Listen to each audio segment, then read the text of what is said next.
अस्सलाम वालेकुम जी, आप सबको कहेंगे खुश आमदीद एक और सुबह में। उम्मीद करते हैं आप सब खैरियत से होंगे। आप आज सोच रहे होंगे कि एक तो मैं बैठी हुई हूँ, दूसरा मेरे साथ वाली नशिस्त जो है वो ख़ाली है। तो हुमायूं ने कुछ छुट्टियाँ ली हैं, उन्होंने आउट ऑफ सिटी जो है वो जाना था लाहौर कुछ कामों के सिलसिले में, और वो काफ़ी ऐसे से पेंडिंग हो रही थे वो काम। और जैसे कि आप सबको पता है कि उनका जो है वो रेस्टोरेंट भी चल रहा था, तो उसकी वजह से भी वो बहुत मसरूफ़ थे और वो आउट ऑफ सिटी नहीं जा पा रहे थे। तो इसलिए आज और कल भी शायद हुमायूं जो है वो हमारे साथ ना हो। वैसे तो उनका यही प्लान है कि वो जल्दी वापस आ जाएंगे, बट अगर वो वापस ना आ सके तो फिर जो है वो आज और कल शायद वो हमारे साथ मौजूद ना हो। अच्छा जी, आप अपने टॉपिक की तरफ आते हैं। अभी थोड़ी देर में जो है वो ज़ैनब भी हमें ज़ाहिर ज्वाइन कर लेंगी, तो उनका ज़ैनब अल्हम्दुलिल्लाह शी इज़ बैक और उनकी तबीयत कल से काफ़ी बेहतर है। और बुखार फ़िलहाल उनको है, लेकिन उतना ज़्यादा सवेयर नहीं है, उतनी सवेरिटी नहीं है। तो वो आ गई, क्योंकि ऑब्वियसली पे मैं अकेली होती, तो thank you so much for that. आज हम अपने टॉपिक की तरफ चलेंगे और बात करेंगे किसी भी रिलेशनशिप का हनीमून पीरियड ख़त्म हो जाना और फिर रियलिटी में आ जाना। बहुत सारी दफ़ा आपने इस किस्म के जुमले सुने होंगे, तुम पहले जैसी नहीं रही, तुम पहले जैसे नहीं रहे, तुम जो है वो मोहब्बत ख़त्म हो गई है इस रिलेशनशिप में से। और इस तरह के जुमले जो हैं वो काफ़ी हम लोग सुनने को मिलते हैं हमें किसी भी रिलेशनशिप के दौरान, और ख़ास तौर पे शादी के रिलेशनशिप में ये जुमले जो हैं वो ज़्यादा सुनने को मिलते हैं। या जब जिनकी मंगनी नई नई हुई होती है और उसके बाद फिर शादी हो जाती है, तो वो एक पीरियड जो होता है वो बड़ा हैप्पी पीरियड होता है उन लोगों के लिए, मंगनी से लेके शादी तक। और शादी के बाद भी कुछ ऐसा वो पीरियड जो है वो चलता रहता है। कभी कुछ लोगों का जल्दी ख़त्म हो जाता है 2-3 महीने के बाद, कुछ लोगों का थोड़ा प्रोलॉन्ग होता है। अच्छा, ये भी है हमारी सोसाइटी में कि जिन लोगों का वो पीरियड प्रोलॉन्ग होता है उनको ताने सुनने को मिलते हैं कि इनका तो अभी तक हनीमून पीरियड ही ख़त्म ही नहीं हो रहा। ये तो हर वक्त जो है वो बस एक दूसरे के पीछे पड़े रहते हैं, एक दूसरे को देखते रहते हैं, एक दूसरे के साथ हंसते रहते हैं, एक दूसरे के साथ खाने खाते हैं, शॉपिंग पे जाते हैं। तो किसी भी तरह से हमारी सोसाइटी खुश नहीं हो सकती, दूसरों को आप खुश नहीं कर सकते। पहली बात तो ये आप लोगों ने समझ लेनी है। सेकेंडली ये कि जब भी कोई रिलेशनशिप थोड़ा सा पुराना हो जाता है, मे भी हो सकता है किसी की फ्रेंडशिप भी इस तरह की हो कि जब आप नए नए फ्रेंड्स बनते हैं तो आपके अंदर बड़ी एक्साइटमेंट होती है, आप उसको एक्सप्लोर कर रहे होते हैं, उस बंदे को, उसके साथ बातें कर रहे होते हैं, सब कुछ कर रहे होते हैं, और फिर आहिस्ता आहिस्ता वो फ्रेंडशिप जो है वो थोड़ी ठंडी पड़ना शुरू हो जाती है। आप उस तरह से नहीं मिल पाते, उस तरह से कॉल्स पे बात नहीं करते, उस तरह से मैसेजेस पे बात नहीं करते। तो सेम एज़ जो है वो शादी भी होता है। अब शादी में ऐसा क्या होता है जिसके बाद लोग कहते हैं कि जी आप बदल गए हैं और अब ये रिलेशनशिप पहले की तरह से नहीं रहा। मुझे लगता है कि जब भी इंसान किसी नए रिश्ते में बनता है तो वो बड़ा एक्साइटेड होता है। अब ये आप पे डिपेंड करता है और आपके पार्टनर पे, ज़ाहिर तानी दोनों हाथों से बचती है, ये आप दोनों पे ही डिपेंड करता है कि वो रिलेशनशिप इतना अच्छा और इतना खूबसूरत कितने अरसे तक आप गुजार सकते हैं। और उसके बाद जो है वो आप शायद उतना अच्छा रिलेशनशिप ना गुजार सकें। ये सिर्फ आप दोनों के ऊपर डिपेंड करता है। सेकेंडली ये कि कुछ लोगों की लाइफ में रियलिटीज़ ऐसी होती हैं, हो सकता है आपका मियाँ इतना ना कमाता हो, आपको वहाँ पे फाइनेंशियल मैनेजमेंट पे थोड़ा मसला हो रहा हो, अप्स एंड डाउन्स आ रहे हों, हो सकता है कि उनके घर पे कुछ ऐसे फैक्टर्स हों जो चाहते ही ना हों कि आप खुशी खुशी रहें, और वो आपको मुस्तकिल जो है वो आपके रिलेशनशिप को ख़राब करने की हर मुमकिन कोशिश कर रहे हो। इस तरह के बहुत सारे इफ्स एंड बट्स हर रिलेशनशिप में होते हैं। दोबारा मैं ये कहूँगी कि वो आपके ऊपर और आपके स्पाउस के ऊपर डिपेंड करता है कि आप उनके साथ किस तरह से टैकल करते हैं। बट अगर लोग कहते हैं कि जी शादी के अंदर से और अब इस रिलेशनशिप के अंदर से प्यार ख़त्म हो गया है, अब ये रिलेशनशिप एक लाश बन चुका है जिसे अब हम घसीट रहे हैं, या एक डेड बॉडी है जिसे अब हम घसीट रहे हैं और उसके साथ कोप अप करने की कोशिश कर रहे हैं, तो कहा जाता है कि फिर अगर ऐसा रिलेशनशिप हो जाए जिसके अंदर से प्यार ख़त्म हो जाए, तो फिर वो रिलेशनशिप कैसे कायम रह सकता है, आप उसे कैसे लेकर चल सकते हैं।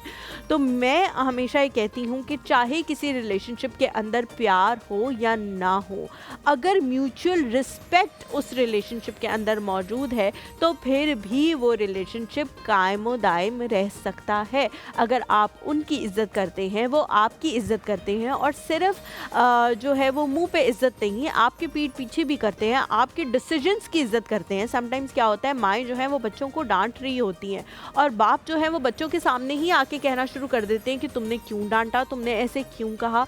या फिर बाप जो है वो बच्चे के लिए कोई डिसीजन लेता है या घर के लिए कोई डिसीजन लेता है और औरत उसकी खिलाफ वर्जी करती है या ये कहती है कि अभी तो बाबा मौजूद नहीं है, अभी पीठ पीछे जो भी करना है वो कर लो, और जब वो आएंगे तो उनके सामने तुम ऐसे प्रिटेंड करना जैसे तुमने ये हरकत नहीं की। तो ये उनकी एक तरह से डिसरिस्पेक्ट है। किसी भी रिलेशनशिप को, चाहे मियाँ बीवी का हो, चाहे दोस्ती का हो, चाहे बहन भाइयों का हो, चाहे औलाद और माँ बाप का हो, किसी भी रिलेशनशिप को मोहब्बत के बगैर तो गुजारा जा सकता है, लेकिन रिस्पेक्ट के बगैर गुजारना मुश्किल ही नहीं, नामुमकिन भी हो जाता है। और फिर वहाँ पे मुझे लगता है कि ये जुमला वाकई ही सही आता है कि एक लाश बन चुकी है वो रिलेशनशिप और दोनों लोग जो है वो अब उसको घसीट रहे हैं। बहुत सारे लोगों को हमने बुढ़ापे में आके ऐसे देखा है कि उनकी शादी जब हुई थी उसके बाद बहुत अरसा उन्होंने बड़े प्यार मोहब्बत का गुजारा, लेकिन फिर एक ऐसा टाइम आता है उनकी लाइफ में, उनके रिलेशनशिप में, उनकी शादी में, कि वो डिक्लाइन की तरफ होते हैं और दोनों जो हैं वो उसके लिए कुछ करने को तैयार नहीं होते, एफर्ट पुट करने को तैयार नहीं होते। और फिर वो एक घर में तो रह रहे होते हैं, कमरा भी शेयर कर रहे होते हैं, बच्चों के मामलात भी देख रहे होते हैं, घर के फाइनेंसेस भी देख रहे होते हैं, खुशियाँ गमियाँ उनकी तमाम तर चीज़ें साथ होती हैं, लेकिन उनके दिल एक दूसरे के लिए उस तरह से साथ नहीं होते, इसलिए उनको बहुत सारे मसले मसाइल का सामना करना पड़ता है। ज़ैनब जो है वो हमारे साथ मौजूद है, उनका भी पॉइंट इसमें लेंगे। उनका जो इनपुट होता है बड़ा अच्छा होता है। वैसे तो मैं चाहती थी कि आज इस हवाले से जो है हुमायूं का इनपुट आए, क्योंकि वो उनका इनपुट भी जो है वो बड़ा कारआमद होता है। बट ज़ैनब इज़ है विद अस। अस्सलाम वालेकुम ज़ैनब। वालेकुम सलाम, क्या हाल है? ठीक ठाक, आप बताएं कैसी हैं? अल्हम्दुलिल्लाह। सबसे पहले तो तबीयत का बताएं, किस किस्म की तबीयत चल रही है आपकी? आपने इस्लामाबाद के मौसम को डाउट किया ना, फिर उससे आपको बता दिया कि सर्दी मुझे पता लग गया कि मेरा इम्यून सिस्टम वैसा नहीं रहा जैसा पिछली बार होता था। लास्ट ईयर भी मैं बीमार हुई थी, लेकिन उससे मुझे ना, मैं उस एरा में चल रही हूँ कि मैं वो बंदी होती थी जो स्वेटर नहीं पहनती थी दिसंबर जनवरी में भी नहीं। तो मैं उसी में हूँ कि मैं इतने 25-30 साल अगर मैंने इसी तरह गुजारे तो अभी भी मैं वैसी ही स्ट्रांग हूँ। लेकिन सर्दी ने कहा नहीं बेटा, मैं आपको बताती हूँ। नहीं, सर्दी ने कहा मैं आ नहीं रही, मैं आ चुकी हूँ और अब आप मुझे सीरियस ले लें। और मैं लिहाफ ले रही हूँ, सारे हमारे घर में कंबल यूज़ करें, मैं लिहाफ ले रही हूँ बाकायदा। वो लिहाफ भी सही अच्छा गर्म है। अच्छा। और मैं उसी में सो रही हूँ और मैं किसी को कह रही हूँ कुछ भी नहीं लगाना। अगर होता है ना थोड़ी सी गर्मी, अभी थोड़ा सा मौसम ऐसा कि बीच में गर्मी भी लगती है, जी। तो मैं पंखा लाओ कर ही नहीं रही कि बिल्कुल भी एक सेकंड के लिए भी पंखा नहीं। अब पंखे वाला मौसम तो वैसे रहा भी नहीं है, और सब लोगों को यही वो टाइम होता है जिसमें आपकी बीमार होने का बड़ा जो है वो रिस्क फैक्टर ज़्यादा हो जाते हैं, क्योंकि हम सीरियसली नहीं ले रहे होते। एक छोटे से ब्रेक लेते हैं, ब्रेक के बाद जब वापस आएंगे तो इस मौजू के हवाले से ज़ैनब से भी बात करेंगे। कहीं मत जाएगा, हमारे साथ है।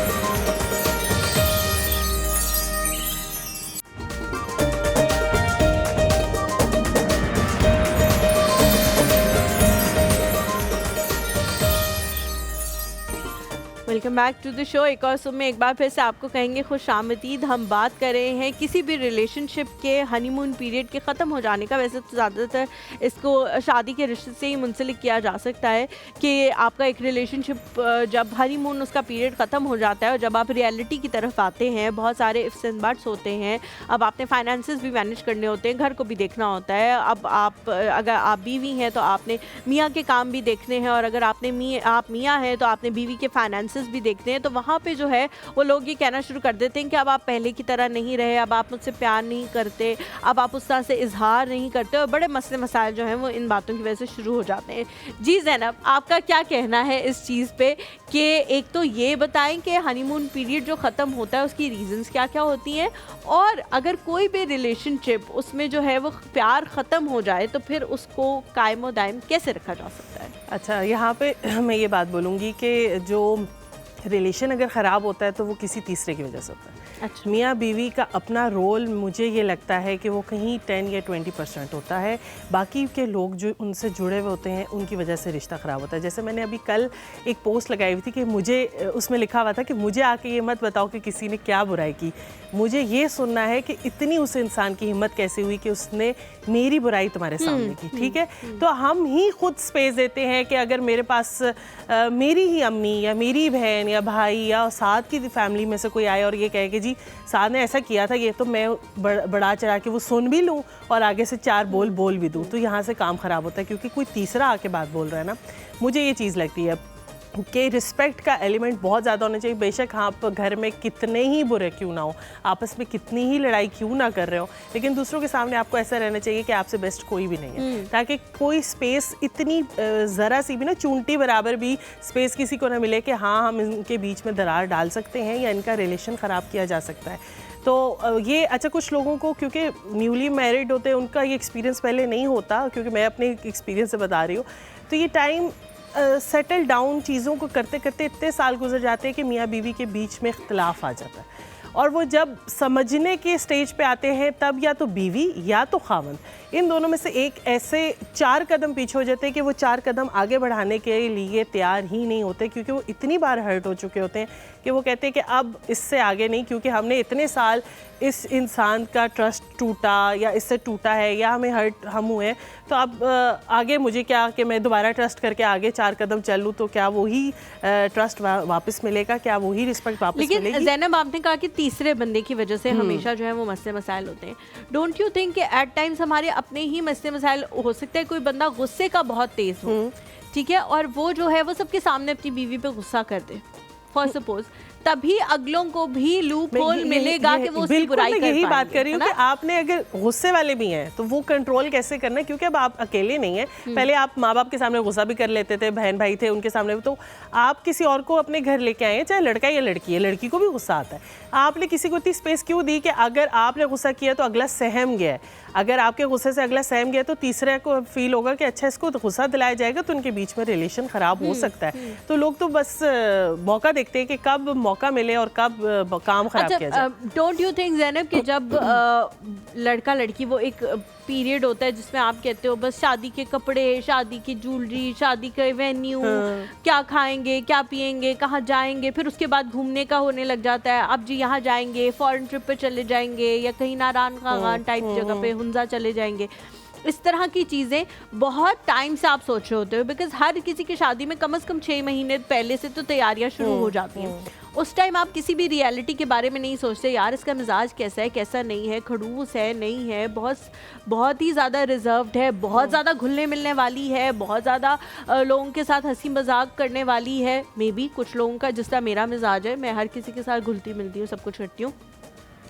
वो चीजें आप नहीं सोच रहे होते। फिर जब उन आदतों के साथ आपको रहना पड़ता है, मैं बैक टू रियलिटी होती है ना, मैं हमेशा कहती हूँ कि अगले बंदे की जो शक्ल है ना वो सिर्फ फोटो एल्बम तक रहेगी, उसके बाद रहना आपने उसकी आदतों के साथ। जब आप को उनकी आदतों के साथ रहना पड़ता है तो बर्दाश्त नहीं हो रही होती वो आदतें, तो कुछ लोग ये भी कहते हैं कि जी इसको तो फाइनेंसेस मैनेज ही नहीं करने आते, मेरी इतनी सी तनख्वाह है, ये 5 दिन के अंदर ख़त्म कर देती है। इस तरह की बातों पे भी लड़ाइयाँ शुरू हो जाती हैं, उनका क्या हाल है? अच्छा, जैसे अभी मैं हवाला दूंगी उस ड्रामे का, पामाल ड्रामा चल रहा है, और सबा कमर की अम्मी उसको बहुत अच्छे से गाइड कर रही है, क्योंकि वो उसकी फ्रेंड भी हैं, उनकी अम्मी भी हैं।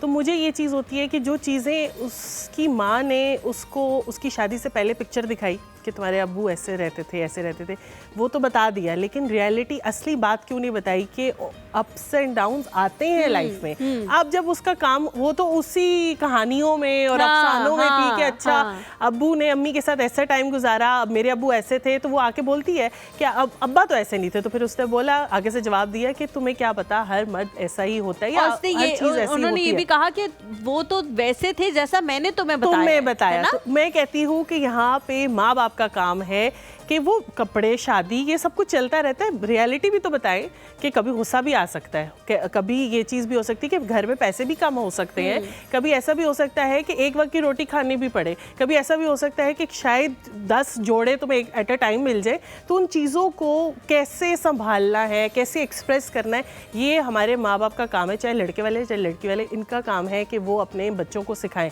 कपड़े शपड़े तो होते ही रहते हैं। अच्छा, सबा कमाई के साथ तो मुझे उस ड्रामे में बिल्कुल भी किसी भी किस्म की हमदर्दी नहीं हो रही नहीं हो रही। उसकी बहुत बड़ी रीज़न ये है कि वही बात जो मैं अभी कह रही थी कि वो जो तस्वुराती उसने उस शख्सियत को बनाया हुआ था कि ये कोट पहनता है, ये घड़ी पहनता है, ये ऐसे वो किसने बनाया? देखिए, मेरी बेटी छोटी है, अगर मैं अपनी बेटी को ये बताती रहूँगी कि तुम्हारे जो अब्बू हैं वो वक्त के बहुत पाबंद हैं, वो अच्छा पहनते हैं, वो मैं उन्हें ये बताऊंगी अपने बच्चों को कि मेरे जो तुम्हारे अब्बू हैं वो मुझे कुछ नहीं कहते, ठीक है, मैं उन्हें ये पिक्चर दिखा रही, तो वो मेरी बेटी इसी उसमें रहेगी कि अब्बा तो इतने अच्छे हैं, वो तो कुछ कह ही नहीं रहे, वो कितने अच्छे हैं कि अम्मी का ख्याल रख रहे हैं, हमारा ख्याल रख रहे हैं। तो वो असली पिक्चर, मैं ये नहीं कहती कि अपने बच्चों को आप 100% अपने मियाँ बीवी के आपस के ताल्लुकात बताएं, लेकिन रियलिटी बताएं कि अब हमारे घर में पैसे कम हो गए हैं, अब हम अपने जो बाकी का महीना है वो कम खर्चे पे चलाएंगे, क्योंकि अबू जितनी मेहनत करते उससे बता हमने कहीं और पैसे लगा दिए हैं या कुछ और कर लिया। सफरिंग्स में भी उनको शामिल ना कि फेरी टेल्स दिखाई जाए कि हाँ शादी तो ऐसी, शादी तो बहुत अच्छी। ठीक है, ज़ैनब क्या बना रही हो आज? आज हम दही काली मिर्च कढ़ाई बना रहे हैं। हाँ, ये काली मिर्च से बनता है। और जब तुमने पहले बोला है ना, मैं समझी दही भल्ले के दही का जो एक कच्चा दही इसके ऊपर से पोर किया जाता है, जैसे दही भल्लों पे ही कच्चा, लेकिन इसमें तो कोयले का दम होता है, जैसे हाँ धुआंधार गोश्त होता है। चांद की स्मेल या वो उस तरह की फीलिंग नहीं आएगी, बिल्कुल नहीं। ठीक है, हम लोग जो है वो एक छोटा सा ब्रेक लेते हैं। ब्रेक के बाद जब वापस आएंगे हमारे मेहमान भी हमारे साथ मौजूद होंगे, कहीं मत जाएगा, एक और समय हमारे साथ।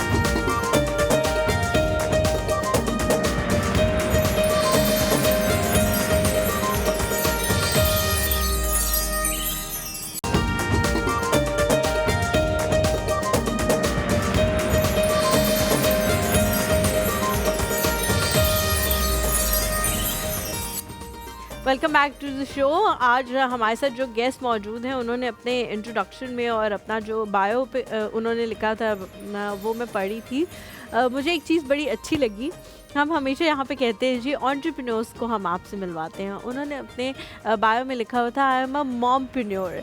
तो मुझे वो चीज़ पढ़ के, वो वर्ड पढ़ के बड़ा अच्छा लगा कि आहिस्ता आहिस्ता करके किस किस तरह हमारे माशरे में जो है वो अवेयरनेस आती जा रही है कि एक इंसान जो एक माँ के फ़राइज़ सरअंजाम दे रहा होता है और उसके साथ साथ वो अपना एक होम बेस्ड बिज़नेस जो है वो करना चाह रहा होता है, उसके लिए एक नया लफ्ज़ जो है वो इजाद कर लिया गया है और इस चीज़ को लोग अपने लिए इस्तेमाल कर रहे हैं। वो पढ़ के मुझे और भी ज़्यादा जो है वो अच्छा लगा।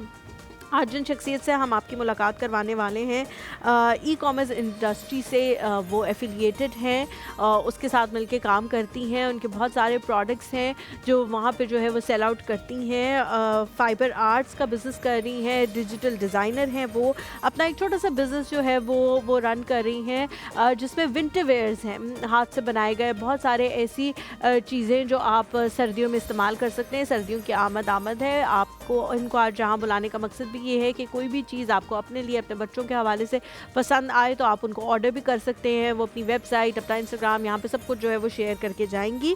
पहले इनका ताल्लुक जो है वो एजुकेशन से था, ये पढ़ाती थी, एजुकेशनिस्ट थी, लेकिन अब जाहिर है घर पे इतनी ज़िम्मेदारियाँ होती हैं और वो ज़िम्मेदारी जो एक माँ की है वो सबसे ज़्यादा अहम है, इसलिए उसको निभाने के लिए उन्होंने अपने एजुकेशन के करियर को फ़िलहाल के लिए थोड़ा साइड पर रख कर अपना जो है वो होम बेस्ड एक बिज़नेस जो है वो शुरू किया। उसके हवाले से आज हम आपकी मुलाकात करवा रहे हैं हिरा अब्बास से।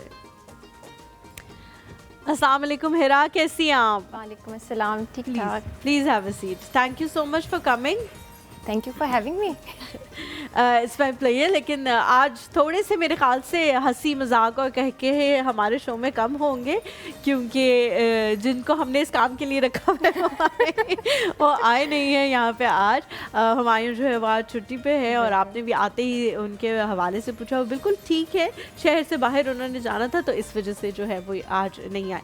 हिरा, आप ठीक है? सुबह उठती हैं या हमारे लिए आज जल्दी उठी हैं? नहीं, सुबह उठना पड़ता है, अल्हम्दुलिल्लाह बिल्कुल ठीक हूँ।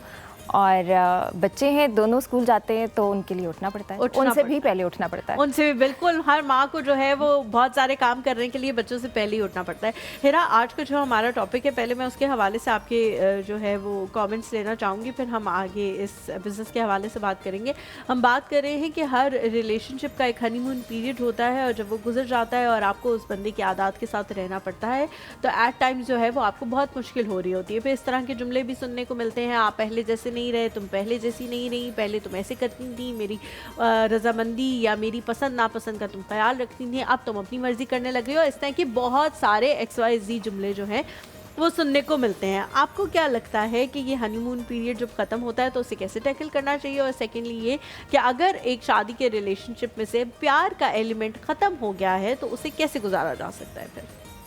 वो कहते हैं ना, शादी का लड्डू जिसने खाया वो भी पछताया, जिसने ना खाया वो भी पछताया। तो वो बात पता नहीं, जो नहीं खाता वो क्यों पछताता है, मुझे आज तक ये समझ नहीं आई।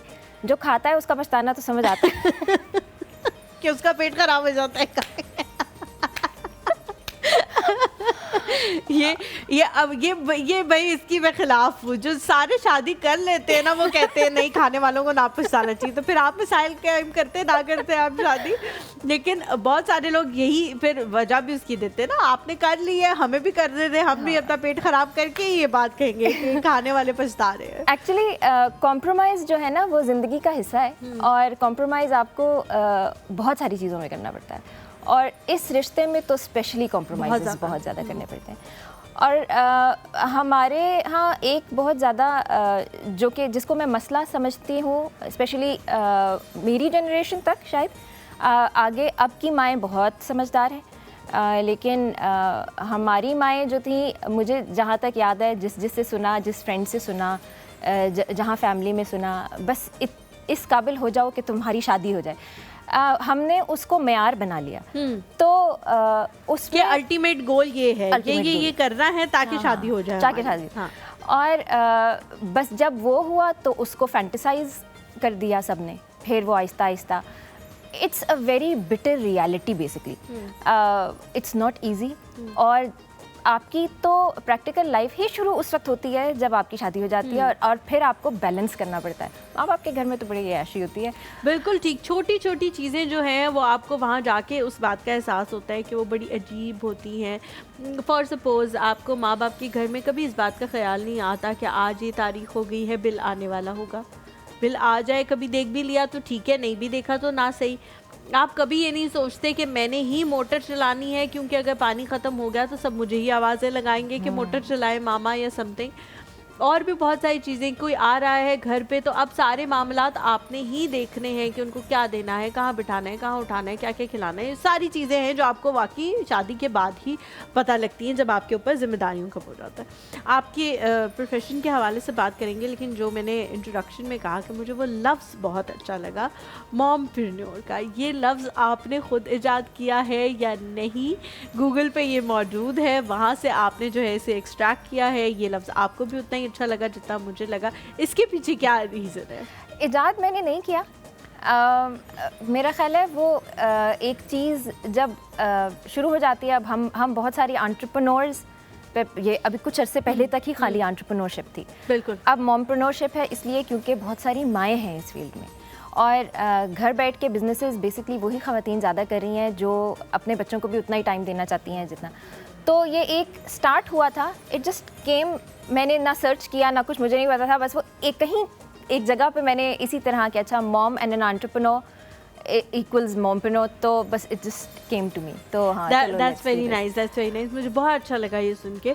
अच्छा हिरा, सफ़र का आगाज़ कैसे किया? बच्चों के बाद इस बात का एहसास हुआ कि मुझे इनको ज़्यादा टाइम देना है, लेकिन अपनी सलाहियतों को भी जंगालूद नहीं करना, तो फिर कुछ करना शुरू किया, या लोगों ने आपके पीस ऑफ वर्क देख के कहा, पीस ऑफ आर्ट देख के कहा कि आपको कुछ करना चाहिए, इसको ही अपना जो है वो प्रोफेशन बना लो, ये जो है वो आगे जाके काम भी बहुत आएगा? क्योंकि हाथ का काम जो है वो हमेशा इन रहता है, हमेशा लोग उसे पसंद करते हैं, हमेशा लोग चाहते हैं कि मेयारी उसी को समझा है। हम एक छोटा सा ब्रेक लेते हैं, ब्रेक के बाद जब मैं वापस आऊंगी तो इस सवाल की तरफ जाएंगे। कई बज जाएगा एक और सुबह हमारे साथ में।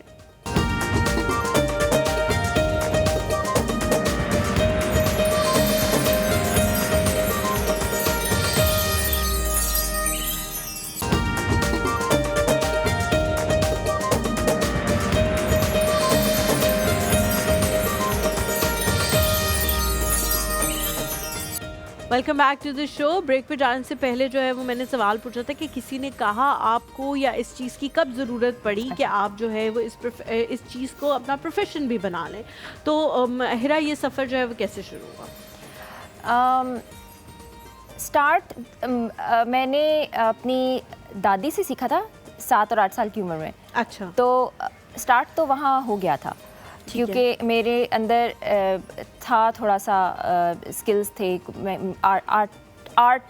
आर्टिस्ट थी, वो नेचुरल बॉर्न आर्टिस्ट नहीं होता, वो थी। फिर उन्होंने सिखाया, मैंने उनके दुपट्टों के पल्लू बनाए, उस पर क्रोशे किया। फिर मैंने अपने अब्बू की टोपियाँ बनाई नमाज के लिए। वो सब कुछ हुआ आहिस्ता आहिस्ता आहिस्ता आहिस्ता करते करते।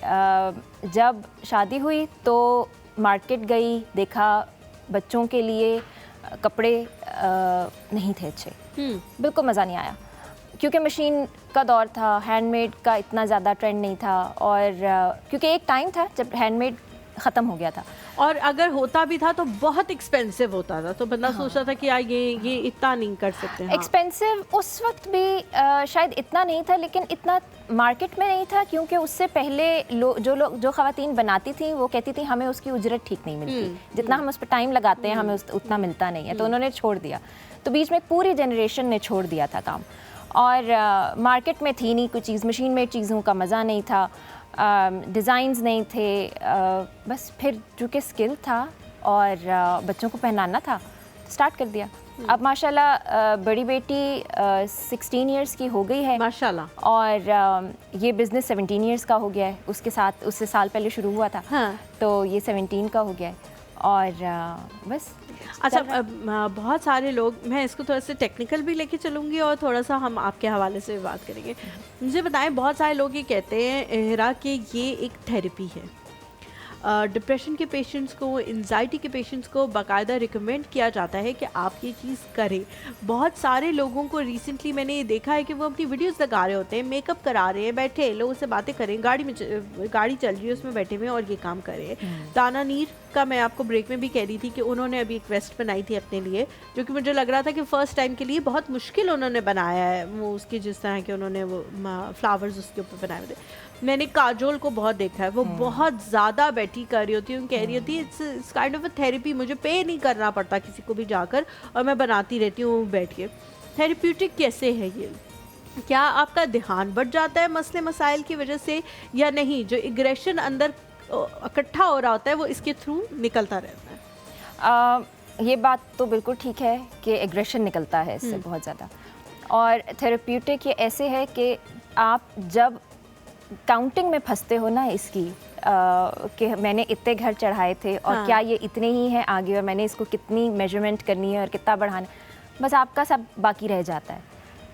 आप भूल जाते हो कि मैंने चूल्हे पे क्या चढ़ाया था, या मैंने आज क्या पकाना है। बल्कि चूल्हे पे चढ़ाना तो एक और चीज़, आज क्या पकाना है इज़ द बिगेस्ट इशू। वो जो है मसला, सारे मसले मसाइल, सारा एग्रेशन आपका निकल जाता है। फिर व्हेन यू अच्छा आप अगर देखो, किसी से पूछो, हम जानवर जब घर में रखते हैं तो आप उनके ऊपर जब हाथ भी रखो और आपकी बिल्ली पर कर रही है तो वो आपके लिए कितना थेरेप्यूटिक होता है। एग्जैक्टली। फिर प्लस उसकी सॉफ्टनेस जो है ना, उसकी वो जितनी सॉफ्ट है वो टेक्सचर्स आपको कितना कूल डाउन और काम डाउन करते हैं। इसी तरह जैसे ही आप ऊन को पकड़ती हैं ना, तो ऊन के टेक्सचर्स जो है ना वो आपको सबसे पहले काम डाउन करते हैं। फिर कलर्स, फिर आपका दिमाग जो है ना वो कलर्स में गुम जाता है कि मैंने अब कौन सा कलर मैच करना है किसके साथ, मैं किस प्रोजेक्ट के लिए कौन सा कलर उठाऊंगी, और फिर अब प्रोजेक्ट जो करना है। तो इट्स अ होल प्रोसेस जिसमें आप एक दफ़ा गुमते हो तो फिर आपको दुनिया की होश नहीं होती।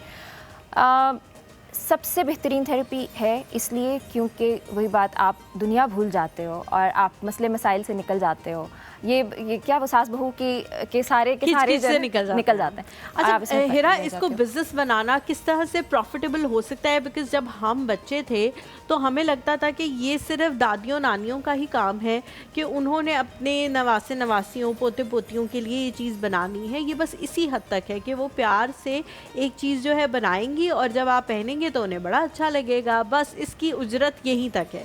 इसको बिजनेस बनाना या इसको बना के चलाते रहना? माशाल्लाह 17 years for you in this business, तो क्या ये इतना प्रॉफिटेबल है कि आपका बार बार दिल करता है कि to put some more effort into it? Profitable Pakistan में शायद इतना नहीं है अभी तक भी, और प्रॉफिट एक डिज़ाइनर खुद डिसाइड करता है। हम तो अभी टू बी वेरी ऑनेस्ट, बनाने वाला अभी यही डिसाइड नहीं कर सका कि उसने उजरत कितनी लेनी है। आप जब उजरत में ही फंसे रहते हो तो फिर आप प्रॉफिट की तरफ तो जाते नहीं हो। तो अभी तो हम उजरत में फंसे हुए हैं। मसला ये है कि अभी भी मुझे, यानी इतने सालों बाद भी मुझे ये कमेंट्स सुनने को मिलते हैं।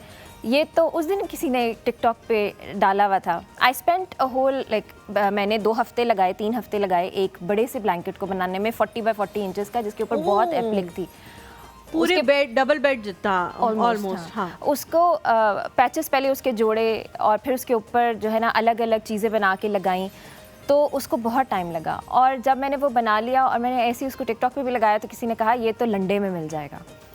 तो आपका दिल थोड़ा सा ना उस वक्त होता है कि ओहो अच्छा, यानी अभी भी ऐसे लोग मौजूद हैं जो आर्ट को एज एन आर्ट फॉर्म नहीं एक्सेप्ट कर रहे। स्टिल लंडे में आई डोंट नो ये किस किस्म के नेगेटिव लोग हैं जो इस तरह के कमेंट करते हैं। आज सुबह मैं भी इस तरह के कुछ नेगेटिव लोगों का रोना जो है वो रो के हटी हूँ अपनी टीम के साथ।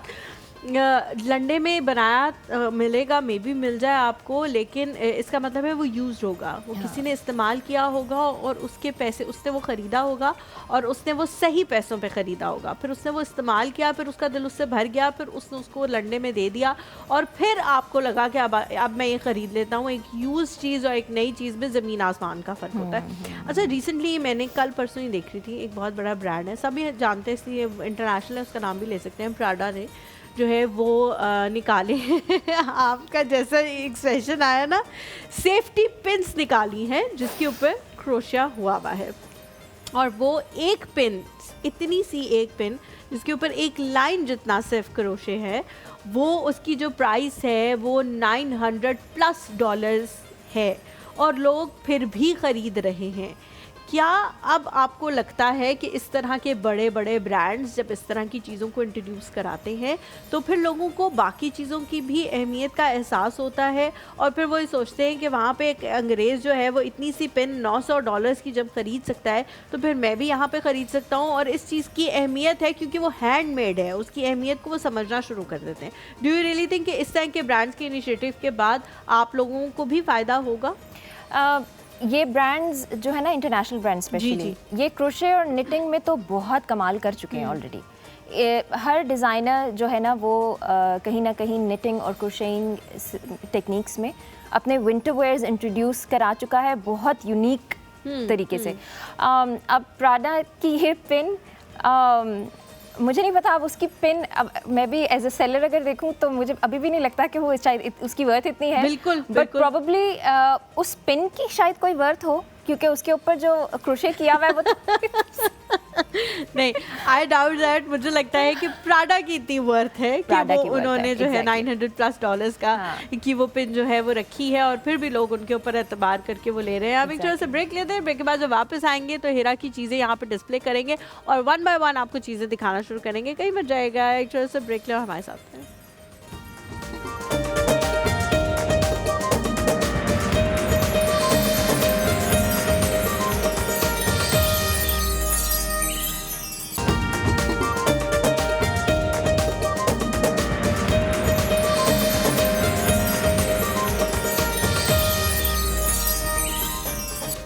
Welcome back to the show. आप लोग जैसे कि देख रहे हैं कि हमारे सामने जो है वो चीज़ें डिस्प्ले हो चुकी हैं हीरा की, और बहुत सारी चीज़ें हैं, बहुत सारे टॉयज़ हैं जो आप लोग यूज़ कर सकते हैं। ये वॉशेबल भी होते हैं तो आप इन्हें वॉश करके दोबारा से भी रख सकते हैं। उसी तरह से इनकी जो चमक है और जो इनकी चीज़ें हैं वो उसी तरह से बरकरार रहेंगी।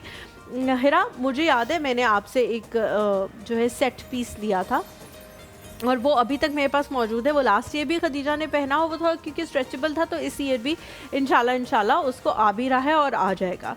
मुझे बताएं कि इसका ये कितना फ़ायदा होता है कि ये चीज़ जो है वो नेक्स्ट ईयर तक चल सकती है, बिकॉज़ बाकी जो भी कपड़े मैं उसके लिए लेती हूँ एज अ मदर, वो मुझे ये होता है कि ये इसी सीज़न के हैं, नेक्स्ट साल ये इससे बाहर निकल चुकी होगी, ये इसको नहीं आएंगे। तो क्रोशिया या ऊन के कपड़ों का ये कितना फ़ायदा है कि वो रीयूज़ है और वो उस तरह से ख़राब भी नहीं होते जिस तरह से मशीन मेड चीज़ें जो हैं वो ख़राब हो जाती हैं एक ही सीज़न के बाद।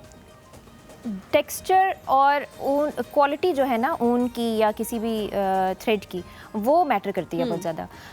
आप देखो, अगर आप किसी बहुत अच्छे ब्रांड से कॉटन का भी कोई पीस उठाएं तो उसका ना कलर इतने जल्दी फेड होता है, ना इतना जल्दी वो क्या ना छिदता है, ना बिल्कुल कुछ और उसमें मसले आते हैं ना हाँ, फटता इस तरह से है। कुछ भी लेकिन नहीं होता। कुछ ऐसे होते हैं कि जल्दी ख़राब हो जाते हैं। अब हम बच्चों के लिए जब काम करते हैं तो उसमें मसला ये आता है कि कॉटन जो है वो मोस्टली खुल जाती है, तो कोशिश होती है कि कॉटन से ज़्यादा ऐसे ब्लेंड्स में काम किया जाए जो ना सिर्फ बाकायदा नायलन ना हो, नायलन भी ठीक नहीं है बिल्कुल भी, लेकिन वूल है वो नहीं होती, फैलती ख़राब नहीं होती। एक्रेलिक है, acrylic is a blend basically, it's not purely nylon but थोड़ा सा सॉफ्टर वर्जन है। वो शेप अपनी बरकरार रखते हैं।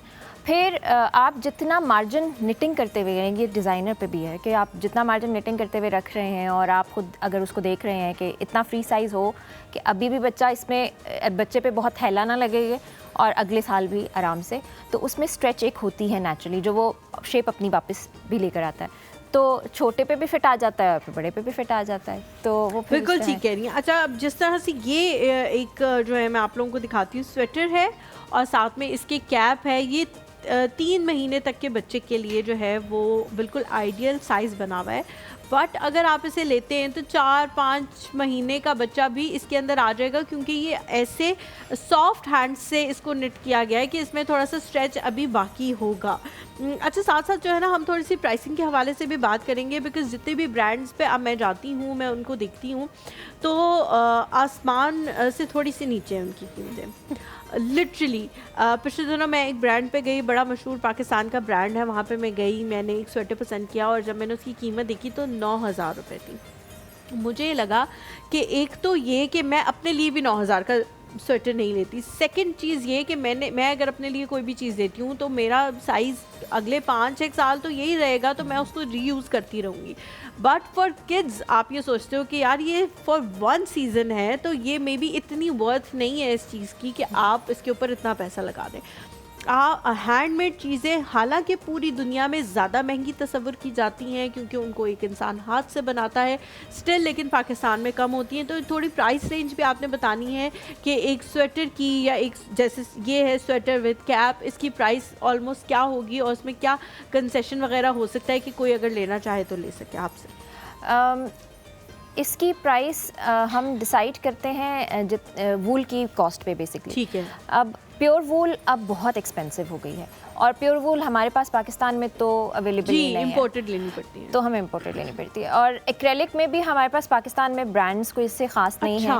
और हम पाकिस्तानी ऊन जो इस्तेमाल कर रहा है, या जो हमारा एक्सपीरियंस रहा है पाकिस्तानी ऊन के साथ, पाकिस्तान ने अभी तक, हालांकि बहुत बड़ी इंडस्ट्री है, अगर चाहें, हमने कॉटन में इतना, कॉटन की हमारी पैदावार इतनी ज़्यादा है, सब कुछ, हम अगर चाहें तो हम बहुत हद तक इसको बढ़ा सकते हैं, लेकिन हमने इसके ऊपर काम छोड़ दिया है। देयर वाज अ टाइम जब हमारे पास पूरी ये इंडस्ट्री बहुत ज़्यादा फ्लरिश करी थी, हमारी ऊन मानी जाती थी इतनी ज़्यादा दुनिया में, लेकिन अब नहीं है। तो पाकिस्तानी जो ब्रांड्स हैं वो ज़रूर फैल भी जाते हैं, खुल भी जाते हैं, डी शेप हो जाते हैं। वो हमें आज तक समझ नहीं आई कि वो एक्रेलिक है, वो कॉटन है, वो एक्चुअली है क्या, वो किस चीज़ का ब्लेंड है कि वो अपनी शेप छोड़ देता है ना। लेकिन छोटे बच्चों के लिए इट्स गुड कि आप ऐसे, यानी आप चीपर वर्जन में काम करें कि थोड़ा सा ही आपने पहनाना होता है और फिर आपने वैसे भी चेंज करना है। लेकिन जब हाथ से बनाने की बात आती है ना, तो फिर कॉस्ट बढ़ जाती है, क्योंकि बन हाथ से रहा है।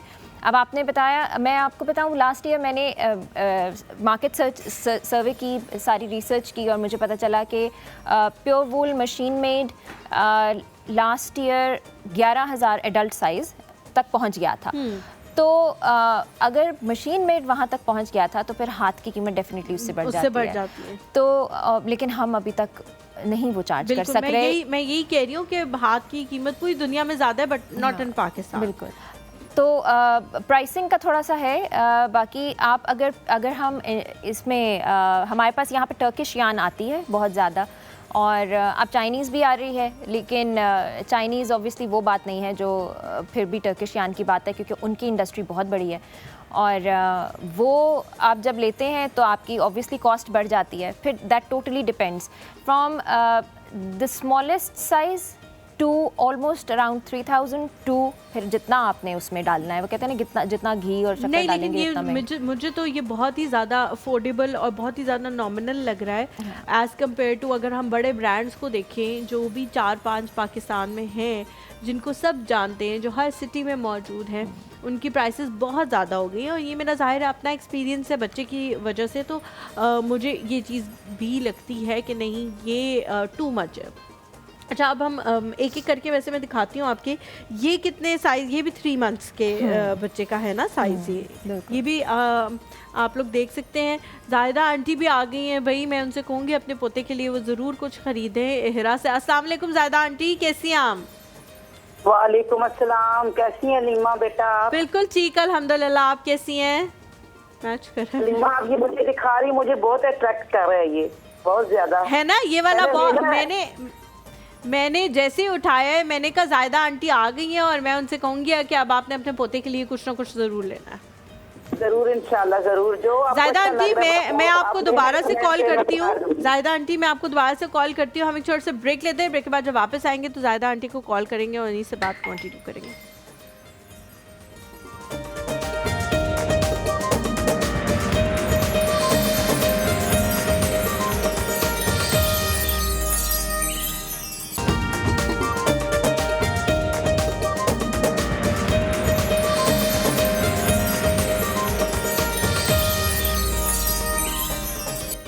किसी भी बिज़नेस को कामयाब बनाने के लिए कंसिस्टेंसी जो है वो उसकी की होती है। जब मैंने निटिंग करना शुरू की तो एक तो आपके जो दोनों थंब होते हैं वो अकड़ जाते हैं, बिकॉज आप मुस्तकिल उसको निट कर रहे होते हैं, मुस्तकिल उनको चला रहे होते हैं, जितना हम अपने थम्स को वैसे यूज़ नहीं करते। और सेकेंडली ये कि जो उसके अंदर मैथ्स होता है, इस सिलाई पे आपने 2 खाने बढ़ाने हैं, इस सिलाई पे आपने 2 खाने घटाने हैं, इस सिलाई पे आपने इधर से भी बढ़ाने हैं, इधर से भी बढ़ाने हैं, फिर उसके बाद इधर से भी घटाने हैं, इधर से भी घटा, तो वो आप इतनी दफ़ा वो सिलाइयाँ काउंट करते हो कि वाकई आपको कुछ सोचने का दिल नहीं करता या समझ नहीं आती। बट दोबारा वो चीज़ बहुत ज़्यादा मुश्किल है और उसके लिए बहुत ज़्यादा कंसिस्टेंसी की जो है वो ज़रूरत है। ये एक एक करके अभी इनके बहुत सारे टॉयज़ हैं, जो हर एक ऐसा टॉय है जो बहुत ज़्यादा ज़बरदस्त है। एक एक करके हम आपको सारे नहीं दिखा सकते, लेकिन कुछ कुछ जो मुझे बड़े अच्छे लग रहे हैं वो मैं चाह रही हूँ कि आप लोग देखें। हिरा, मुझे बताएं कि ये किस ऊन से बनते हैं और क्या ये ख़राब हो जाते हैं? अगर जैसे डर्टी हो जाए कुछ तो आप धोएं तो उसके ऊपर बुर वगैरह तो नहीं आती? बुर डिपेंड करता है ऊन पे प्लस आपकी वॉशिंग के तरीके पे। ठीक है कि आपको, और अगर मशीन वॉश करें तो? मशीन वॉश आप कर सकते हैं, लेकिन ऊन को मशीन वॉश करने का सबसे बेस्ट तरीका होता है वो जो मेश के बैग्स नहीं आते, जो हमारे पास आजकल ग्रोसरी बैग्स आ रहे हैं जिस मटेरियल के, उस मटेरियल के बैग में आप इसको पहले सही से बंद कर दें और फिर आप उसको मशीन में डाल दें तो वो ठीक रहता है। और ड्राई कर सकते हैं या नहीं? ड्राई भी आप उसी में इसी तरह कर सकते हैं। ठीक है। और लेकिन मशीन वॉश आपने वो जो हमारी पाकिस्तानी मशीनें हैं ना, उसमें ज़रा थोड़ा सा मसला ज़्यादा होता है, क्योंकि उसमें हम खींच रहे होते हैं, वो नहीं जो ऑटोमेटिक हो उसमें कर सकते हैं, उसमें फिर सेफ है। लेकिन वैसे मैं तो फिर भी आप लोगों को ये सजेस्ट करूंगी कि आप ना करें, हाथ से कर लें तो बहुत बेहतर हो जाएगा। जायदा आंटी हैं जी हमारे साथ। अस्सलाम वालेकुम जायदा आंटी, कैसी हैं आप? वालेकुम अस्सलाम, very good morning Halima. Good morning जायदा आंटी, एक के बाद एक चीज लेके आ रही हूँ मैं आपके लिए। बहुत जबरदस्त लग रही है, बहुत जबरदस्त है। हैंडवर्क वैसे भी बहुत अच्छा होता है और मुझे बहुत पसंद है। आपको बनाना आता है? कौन सा मैं लूँ अपने पास के लिए? आप ग्रीन वाला भी ले सकती हैं और ये ब्लू वाला भी ले सकती हैं। ब्लू लड़का है तो ब्लू वाला ज्यादा प्यारा लग रहा है। ब्लू वाला, और इसके साथ ये टोपी भी है अलग से। टोपी भी बहुत प्यारी लग रही है। और ये कैसे बाय कर सकते हैं हम? जायदा आंटी, हिरा का जो है ना इंस्टाग्राम अकाउंट है हैंडमेड बाय हिरा के नाम से, वहाँ पे आप अभी जाएं और ऑर्डर करें और हिरा जो है वो डीएम पे रिप्लाई करती हैं तो ओके, डन हो गया जी, इंशाल्लाह जरूर। और हमाइयों को मिस करे चले अल्लाह ताला माइयों को कामयाबियां दे। आमीन आमीन सुमा। आमीन। और जैनब कैसी है? अस्सलाम वालेकुम ज़ैनब बिल्कुल ठीक है, मुझे लग रहा है हमें नजर लग गई है किसी की, हमारा कोरम पूरा नहीं हो रहा। कल ज़ैनब नहीं थी, आज हुमायूं नहीं है। क्या हाल है आपका, कैसी है? बस से बचाए बच्चे, अल्लाह ताला आपको बहुत कामयाबियां दे, बहुत तरक्कियां दे। आपकी वजह से हम भी सुबह सुबह बहुत फ्रेश हो जाते हैं। बहुत शुक्रिया जाहिदा आंटी, जी। थैंक यू सो मच, बहुत शुक्रिया थैंक यू। कॉल करने के लिए। अच्छा मुझे बताएं कि ये वाला जो है ये इसके ऊपर ये आपने बाद में एम्ब्रॉयडरी की हुई है, हाथ से की हुई है या नहीं? बीच में भी आपको टेक्निक आती है? क्योंकि ये ज़रा मुश्किल है बीच में करना। बीच में जो टेक्निक होती है उसको फेयर आइल कहते हैं, और वो ज़्यादा मुश्किल है क्योंकि उसमें अगर आपका एक कलर थोड़ा सा खिंच जाए ना ज़्यादा तो वो अचानक स्वेटर शेप खराब हो जाती है। और उसमें वो फिर स्ट्रेच नहीं रहती, वो फिर बहुत गफ सा, वो खड़ा खड़ा सा अजीब किस्म का स्टिफ सा बन जाता है। ये बाहर से किया हुआ है, ऊपर जैसे एम्ब्रॉयडरी करते हैं वैसे इसको एम्ब्रॉयडरी किया हुआ है और आसान है, कोई ख़ास मुश्किल नहीं। और इसके साथ जो है ये वाला जो सेट है ग्रीन कलर का, इसके ऊपर भी उसी तरह से हैंडमेड एम्ब्रॉयडरी है, अलग से इसके साथ ये कैप भी है और इसके साथ ये शूज़ भी हैं जो कि आजकल बच्चे जो हैं जो शूज़ नहीं पहनते, लेकिन बहुत ज़्यादा ठंड होती है और सॉक्स से वो ठंड जो है वो कम नहीं हो पाती। फ़र्श बहुत ठंडा होता है, बहुत सारे बच्चे जो है फ़र्श पे नंगे पैर चलना चाह रहे होते हैं, उनके लिए ये शूज़ हैं जिससे उन्हें पता भी नहीं लगेगा कि हमने शूज़ पहने हुए हैं और वो ठंड से भी जो है वो बचे रहेंगे। ठंड से कितना ये बचाते हैं? मुझे लगता है कि जो हैंडमेड चीज़ें होती हैं वो ज़्यादा गफ़ होती हैं, बच्चों को तो ठंड लगने के बहुत चांसेस होते हैं, ज़रा सा कुछ हुआ ठंड लग गई, सीने को लग गई, सर को लग गई।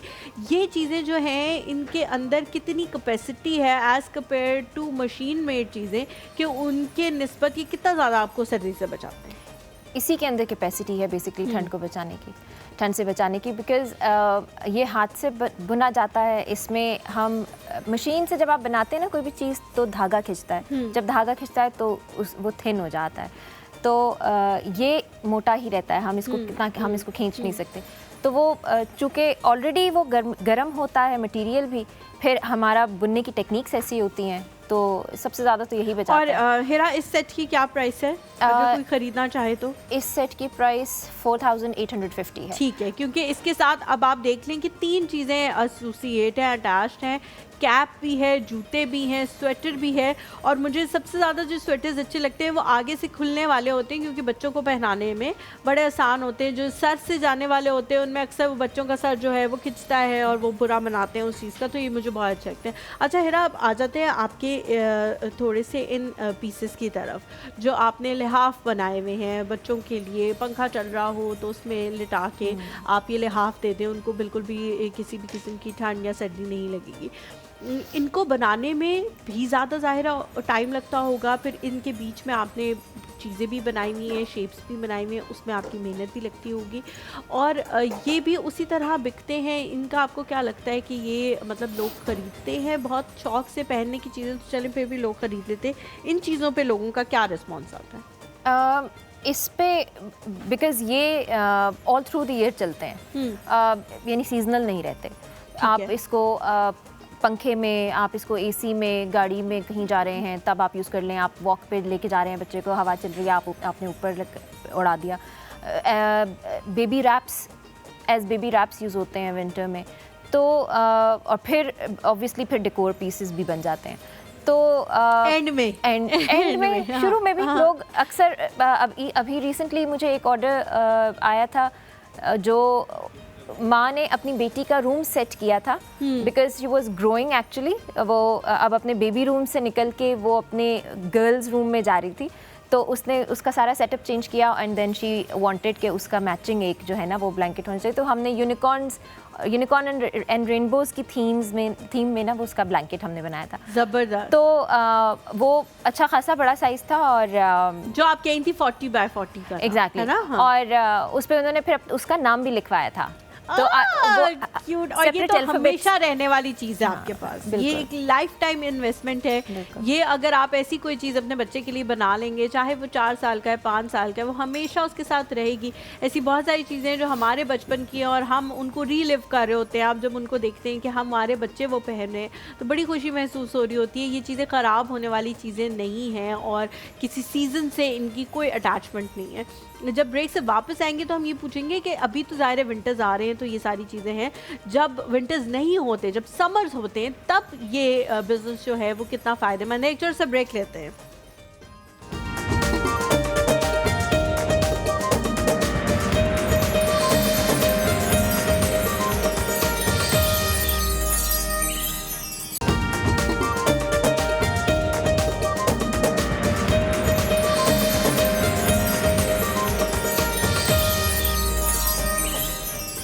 Welcome back to the show. Handmade by Hira के नाम से हिरा का इंस्टाग्राम पे जो है वो अकाउंट है और आप लोग वहाँ जाकर उनसे जो है ये इस किस्म की चीज़ें ले सकते हैं।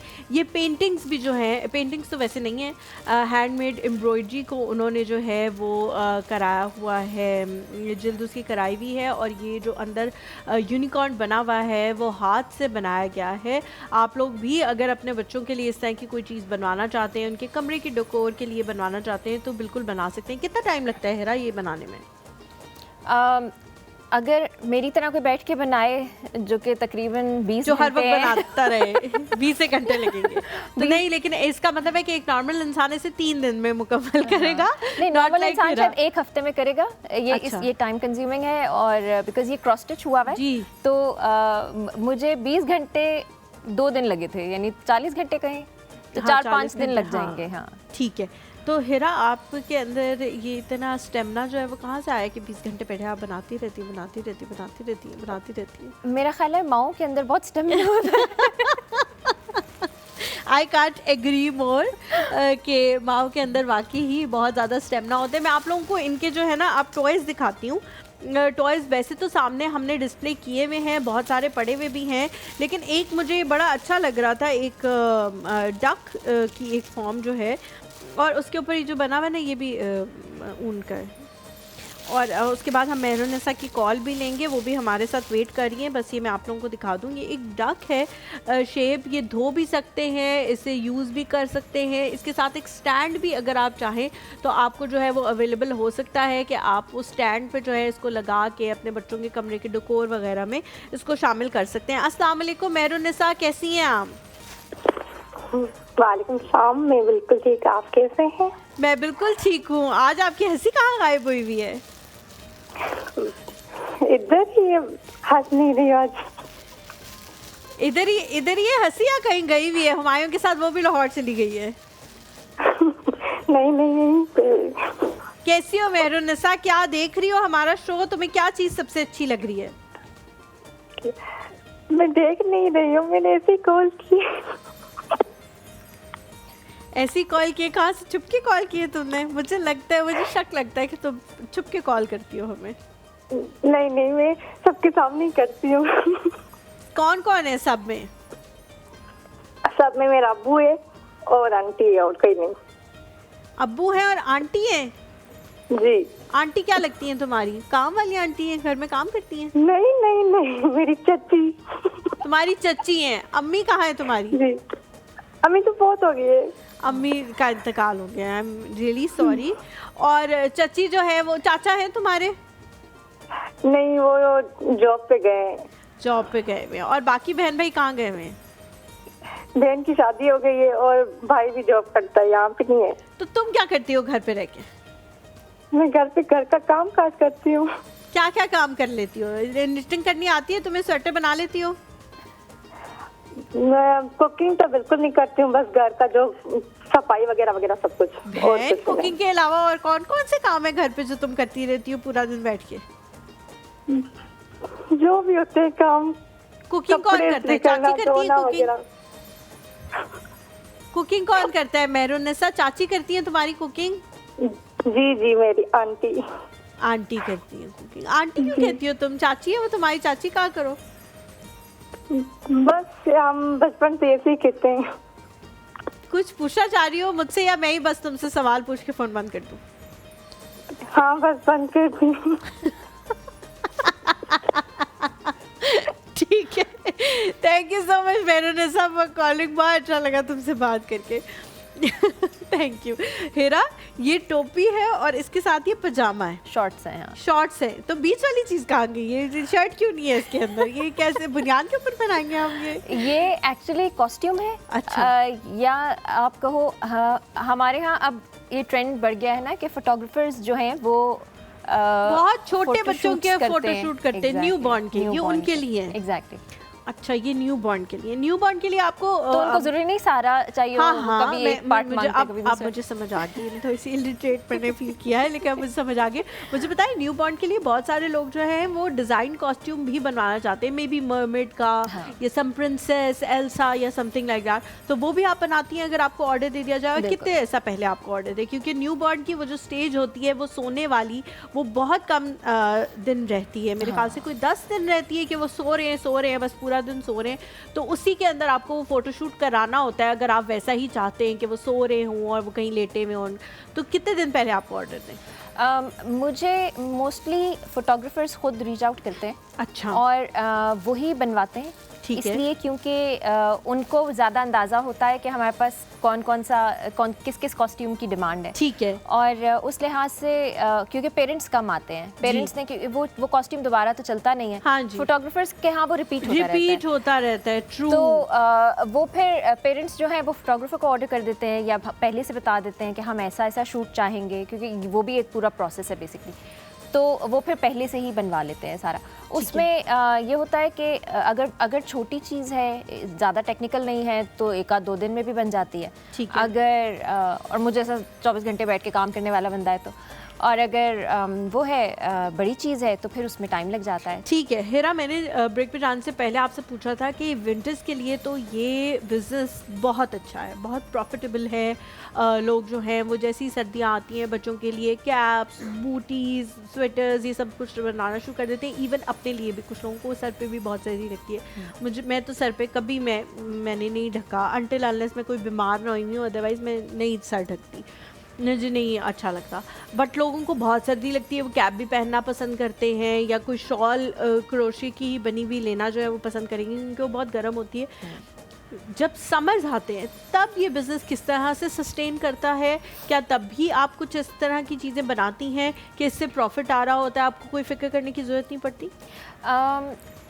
समर खाली अगर आप यानी जब तक मैं खाली विंटर वेयर कर रही थी तब तक तो मेरे लिए थोड़ा सा था, क्योंकि समर ऑब्वियसली समर डाउन होता है और विंटर आपका ठीक होता है। लेकिन उसमें यह है कि जब समर आता है तो आपके पास विंटर के लिए डिज़ाइन करने का टाइम होता है। अच्छा। न्यू प्रोडक्ट्स, आपने नया कुछ डिज़ाइन किया, आपने क्या इंट्रोड्यूस करना है, इस साल हम क्या लेकर आएंगे, फिर वो टाइम मार्जिन होता है थ्रेड्स पे काम करने का कि कौन कौन से धागे, अच्छा आप मार्केट जाके देखें कि कौन कौन से धागे अवेलेबल हैं, कौन कौन से कलर्स अब अवेलेबल हैं, और किस चीज़ को किसके साथ मिला के क्या चीज़ बनाई जा सकती है। बाकी मैं डिजिटल पे भी काम करती हूँ, क्योंकि इसलिए मेरे लिए तो थोड़ा सा मैनेजेबल है। लेकिन अब आहिस्ता आहिस्ता समर वेयर की तरफ जो है ना, ताकि ये क्रोशे को समर में मर्ज किस तरह करें। फिर एम्ब्रॉयडरी आई हुई है ज़ोर से आजकल बहुत ज़्यादा, तो उस पर दैट्स वेरी स्वीट। लेकिन मैं पूछूंगी, क्योंकि मेरी मामा हमेशा ही कहती थी कि समर जैसे ही आते हैं तो मेरे हाथों में गर्मी लगना शुरू हो जाती, पसीना आना शुरू हो जाता है, इसलिए वो समर्स में कभी भी कुछ नहीं बनाती थी। तो हेरा उस चीज़ को कैसे मैनेज करती है, क्योंकि वाकई इन चीज़ों से गर्मी निकलती है, और जून जुलाई की गर्मियाँ यहाँ पर किस किस्म की होती हैं वो हम सबको पता है। एक छोटा सा ब्रेक लेते हैं, ब्रेक के बाद वापस आके पूछेंगे, कहीं मच जाएगा हमारे साथ।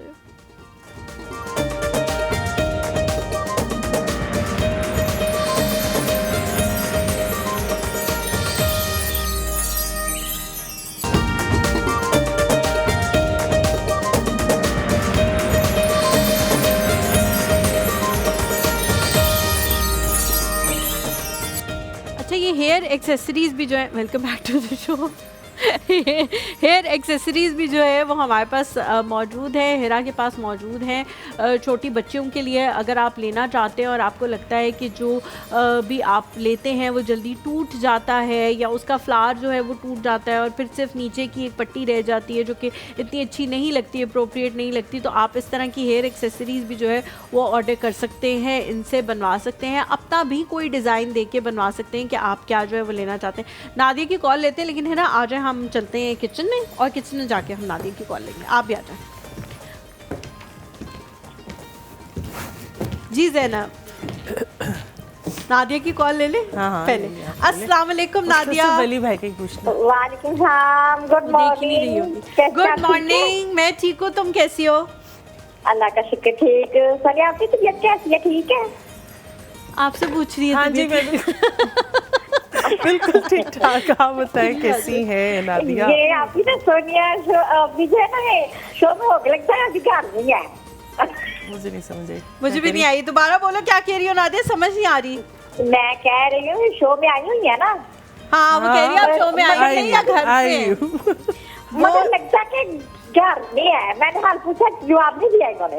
नहीं उन्होंने दिया है जवाब, वो असल में सालन डाल रही थी ना तो उनको पता नहीं लगा, उन्होंने दिया है जवाब कि आप ठीक हो। अब तुम कभी कभी मुझसे पूछती हो तो फिर मुझे हाँ, यकीन ये नहीं बात आ रहा। वैसे सही है कि आज हुमायूं नहीं है तो तुम हमसे बात मुझे कर रही लिफ्ट हो। करवा दी है। हाँ, वरना तो ऐसी तुम बात नहीं है। ऐसी ही बात है, तुम आती हो, तुम कहती हो भाई बात सुने ना मेरी बात सुने, और फिर चली जाती हो।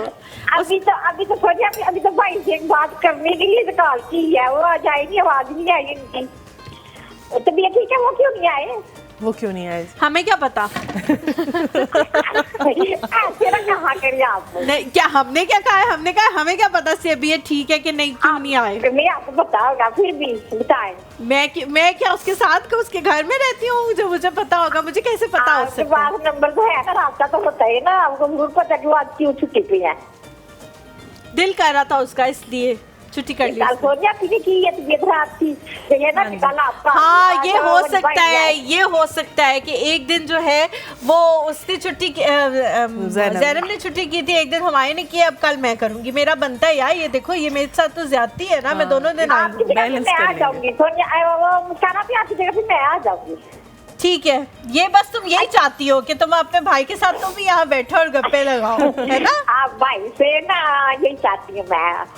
अब बात सुने, वो ना कल आपने पिक दिखाई थी कि नहीं भतीजा की? दिखाई थी, तुमने नहीं देखी? तुम तक नहीं पहुंची? नहीं, मैंने नहीं देखी थी, मैं पूछ रही हूँ। मैं यही कह रही हूँ ना, मैंने इम्तियाज को कहा था कि तुम्हें तस्वीर दिखा दे, इम्तियाज बड़ा बदतमीज है, उसने नहीं दिखाई तुम्हें तस्वीर। अच्छा, बात सुने, एक बात सुने। हाँ, सुना। इम्तियाज भाई से बात ये कहते हैं, मेरी सालगिरह तुमने मुबारक दीदी, मैंने कहा कितने साल की हो गया? कहता 20 साल का। सही बात है। समझ नहीं आ रही, मुझे आवाज कम आती है तुम्हारी। नहीं, मैं कह रही हूँ, इम्तियाज भाई कहते हैं मैं 20 साल का हो गया। सही बात है कि नहीं? 20 साल का हो गया। इम्तियाज भाई कहते हैं कि मैं 20 साल का हो गया हूँ। हाँ, कहते हैं सालगिरह तो की हुए मैंने होंगे ना, बात जब 20 साल के हुए होंगे तो हुए होंगे। हाँ, तुम्हें इस बात पे नहीं यकीन है? लगता नहीं है, मुझे नहीं लगता। मैंने कहा मुझे लगता बस नहीं तुम्हें है। क्या लगता है कि वो छोटे हैं इससे?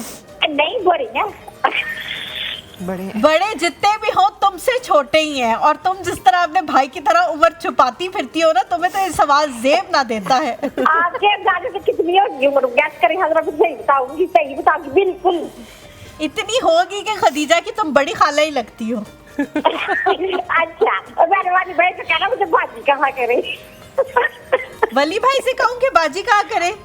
मुझे ठीक है, वो तो बहुत खुश होंगे, वो तो चाहते हैं कि हर 10 साल के बच्चे को भी वो बाजी कहे ताकि वो उससे छोटे नजर आए, तो वो बहुत खुश होगा इस बात पे। ओके नादिया, अल्लाह हाफिज, अपना बहुत ख्याल रखो। जी ज़ैनब, रेसिपी पे आ जाए। ठीक है जी, दही काली मिर्च कढ़ाई की रेसिपी मैं आपको बता दूं कि यहाँ पे साबुत धनिया मैंने 1 खाने का चम्मच लिया है, और साबुत काली मिर्च 1 खाने का चम्मच, अजवाइन 1 चुटकी, और ज़ीरा भी साबुत 1 चाय का चम्मच जो है मैंने लिया है, और इनको जो है भून के मैंने इसमें ग्राइंड कर लिया था। और फिर तेल 1 खाने का चम्मच इसमें लिया है, और टमाटर 2 अदद जो आपने साबुत इसमें ऐड करने हैं, नमक हस्ब जायका, पानी 3 खाने का चम्मच, और तेल इसमें 1/4 कप जाएगा। चिकन चिकन 750 ग्राम है, अदरक लहसुन का पेस्ट 1 खाने के चम्मच, दही 1 कप, फेंटा हुआ लेमन जूस 1 चाय का चम्मच, कसूरी मेथी ऑप्शनल है 1 चाय का चम्मच आप इसमें डाल सकते हैं, सब्ज़ मिर्च 3 अदद, दही हस्बे ज़रूरत, और कोयला और अदरक, कोयला दम के लिए और अदरक जूलियन आपने ऊपर कटिंग करके डालनी है। आपने सबसे पहले जो मैंने आपको बताया है कि धनिया, ज़ीरा, काली मिर्च, अजवाइन, इसको आपने भून लेना है, उसके बाद आपने इसको ग्राइंड कर लेना है। उसके बाद आपने ये करना है कि टमाटर के पीसेस करके एक फ्राई पैन में थोड़ा सा ऑयल डाल के आपने उसको दम पे रख देना, जैसे उसकी स्किन उतरने वाली हो जाए, सॉफ्ट हो जाए, हाँ। तो आपने उसको मैश वहीं पे कर लेना है। फिर स्किन समेत या स्किन उतार के? स्किन उतार देनी है ना, स्किन उतार के फिर आपने उसको मैश कर लेना है। फिर दूसरी कढ़ाई में आपने ये करना है कि ऑयल लेना है, चिकन ऐड करनी है, टमाटर और वो जो मसाले मैंने आपको बताए थे जो भुने हुए, वो ऐड करके आपने बहुत अच्छे से भूनना है। आखिर में आपने दही डालना है और वो इतना दही आपने पकाना है कि ऑयल अलग हो जाए, और फिर आपने मेथी अगर डालनी है तो डाल लें, वरना आप उसको स्किप भी कर सकते हो, कोयले का धुआं दे दे। तो ज़ैनब, टमाटरों को जो मैश करना है वो किसी उससे भी कर सकते हैं, मशीन से या हाथ से? मशीन से भी कर सकते हैं, और वैसे तो वो इतने सॉफ्ट हो जाते हैं कि आप कांटे की मदद से भी उसको कर सकते हैं मैश। ठीक है, हाँ, ठीक हो गया, ठीक हो जाएगा। ज़ैनब, बहुत सारे लोग ये कहते हैं कि जब आप इस तरह की कोई चीज़ जो है वो डिफरेंट अलग से बनाते हैं तो फिर थोड़ा सा ज़्यादा जो है वो फ्राई करना पड़ता है चिकन को, क्योंकि ऐसा ना हो कि वो कच्चा रह जाए या उसके अंदर थोड़ी रेडनेस रह जाए। तो आपके कभी रेडनेस नहीं आती? हाँ, तो आप पहले से उसको थोड़ा सा करती हैं? चिकन को ऑयल के अंदर बहुत अच्छा आपने पकाना है, इतना कि उसका जो कलर है वो चेंज हो जाए, वो वाइट हो जाए, पिंक से वो वाइट हो जाए, और फिर आपने अदरक लहसुन का पेस्ट डाल के भी पकाना है।